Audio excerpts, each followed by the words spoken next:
आता मंत्रालयात किती पर्सेंट द्यायला लागतात मंत्रालयात तरी 5% आसपास द्यावं आणि लागतं. खाली किती वाटावे लागतात? खाली पण जातात तरी 16% आसपास असतं.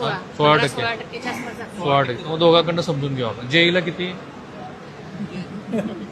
To be honest.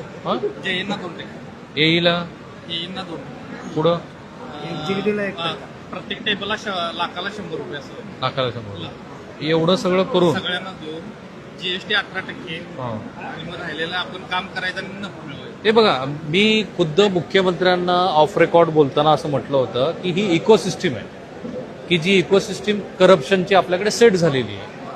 कुणाची इच्छा असो किंवा नसो, त्यांची क्षमता असो किंवा नसो, आता कोणी दुरुस्त करेल असं मला वाटत नाही.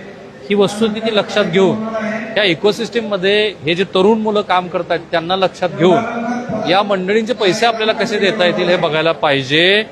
ते म्हणाले की मंत्रालयात 5%, पण हल्ली तो रेट वाढत चालला असं कळलं मला. हो, आता गेल्या वेळी 2% होता, आता 5% रेट झाला आणि ते अगोदर पैसे घेतात मगच बिल सोडतात. हे सगळ्या पक्षाच्या मंत्र्याकडे आहे ना? सगळीकडे भाजपमध्ये पण आहे. सगळीकडेच आहे. ते जे सांगतात आम्ही काय पार्टी विथ डिफरन्स वगैरे असं नाही काय? ते तर पहिल्यांदा घेतले. वा, म्हणजे भाजपचे पहिल्यांदा गेले. पहिल्यांदा. नंतर 2 नंबरला का सगळे 2 सगळे 3? सगळे सगळे त्यातच सगळे आहे. एका लाईनला झालेले हा?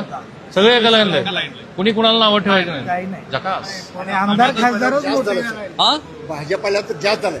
हे बरोबर आहे का? हो 100% भाजप आल्यानं जास्त झालं. जास्त झालेला आहे. अरे शुअर अबाउट एक मिनिट